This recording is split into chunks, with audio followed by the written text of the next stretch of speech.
Hey there, it's Janae with Palin Projects here, and in today's video I want to pot up some houseplant babies.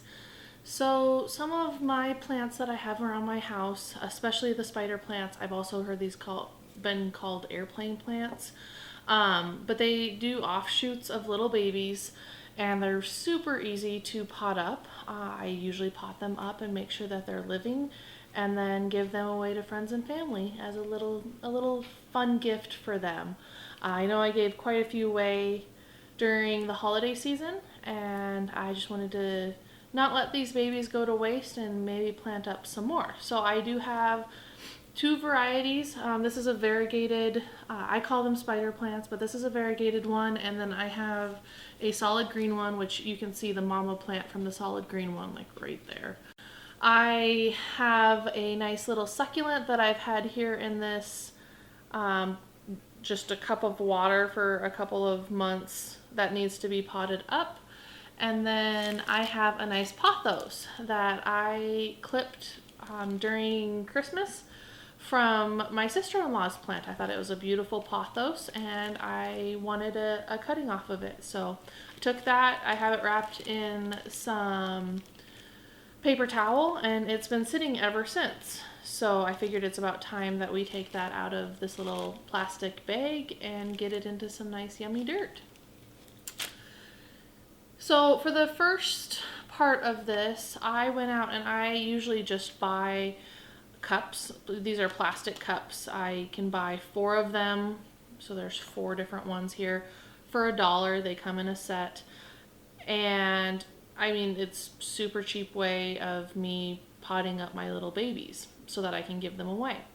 If the person that I give them away to wants to repot them, it doesn't hurt my feelings. These are, again, like I said, $1 for the pack of 4, so 25 cents each.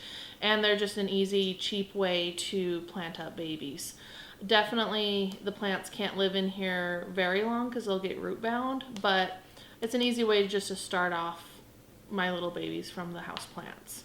So I filled, I don't know if you can see in there, but I filled the dirt up all the way up to the brim, and then I made it so that I wetted the dirt down. So I just came in here, put it under the faucet, and basically saturated the dirt. So it settled, and I have about a finger length worth of top to this cup, so when I fill it with water, it doesn't overflow. I have my trusty little mat here so that when I make a mess, I can either take it outside or into the garbage and I don't make a complete mess.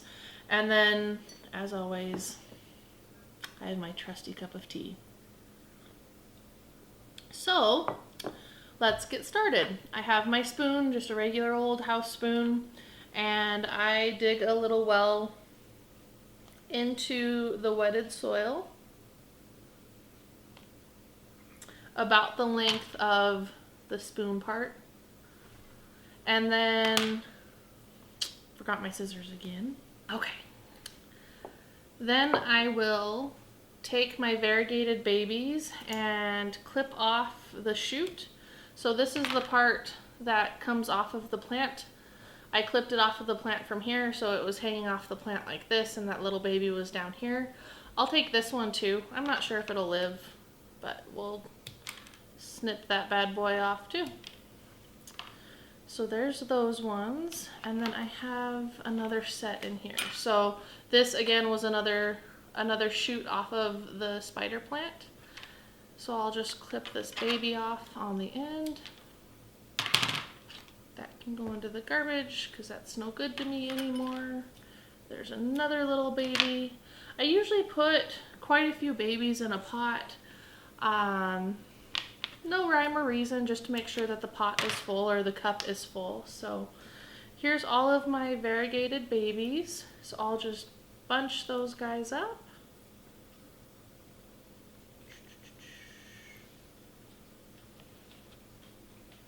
Just like that. They're all bunched up, and then I'll put those down and tap the soil around them.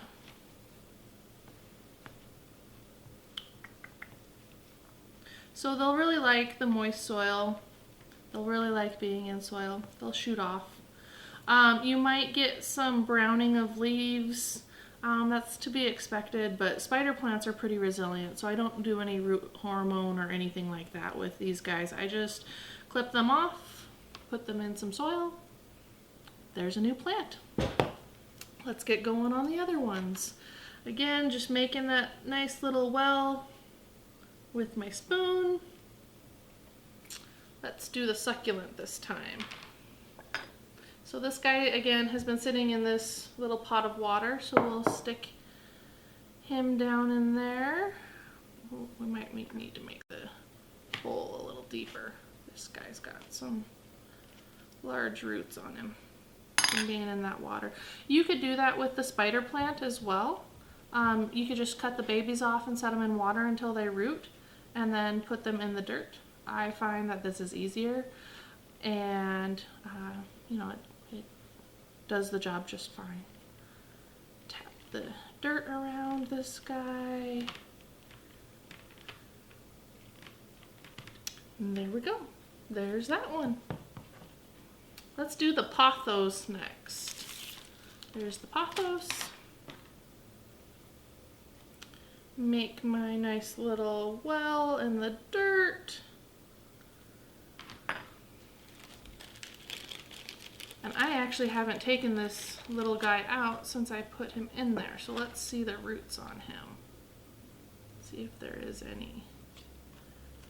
Well, it looks like they are just starting to form, so this is the perfect time. It was starting to grow into the paper towel a little bit. So let's see if I can gently tug away. There we go. I don't know if you can see that. But there are two little white roots coming off, which mean that this guy is ready to go into the dirt as well. Pothos are the same as spider plants. They're pretty hardy. They don't require a lot of light. And if I went to the pothos in my front room right now, I could clip off a little piece of it and put it in some dirt and it would root just fine. There's our plant number 3. Last but not least, made a nice big well and my all green baby shoots. So let's clip that. I could put this in here just like that, but I like to separate them. It just helps me to gather them up a little easier. So we'll gather all 3 of these. I did wait to get 3 of these because, like I said, I do like to put a couple of these babies into a cup. It just makes it look a little more full and a little prettier, and then you don't have to wait for them to really root in and grow to have a full plant. It looks pretty good from the get-go. So there we go. There's my 4th plant. So again, 4 plants, 4 cuttings, fairly easy. I waited for these 2 to basically root in. I didn't have to. I could have put them directly into soil. Pretty much I was lazy and didn't want to get my cups full of soil at that time when I did some cuttings. I usually like to do all of my cuttings at once so that it's one mess one time. But if you have your one cutting and that's what you want to do, feel free to do that. You don't have to wait for them to root in. But likewise, in these spider plants or airplane plants, whatever you like to call them, you can do the exact same thing. You can throw them into a cup of water, a wet paper towel, and a little plastic baggie and let them root in, and you know, they'll be just fine as well. I've actually seen people with spider plants and they have these hydro beads where they're little tiny beads and then you put them in water and soak them for 24 hours and they plump up. I've seen them grow spider plants in those hydro beads and they did just fine. So spider plants are really resilient to whatever you want to do, but I just clipped those off of their shoots, put them in soil, and they're ready to go. So I have 4 new plants. If you have any questions, leave them in the comments below. I would love to hear from you. But thank you for watching, and I'll see you in the next video. Bye.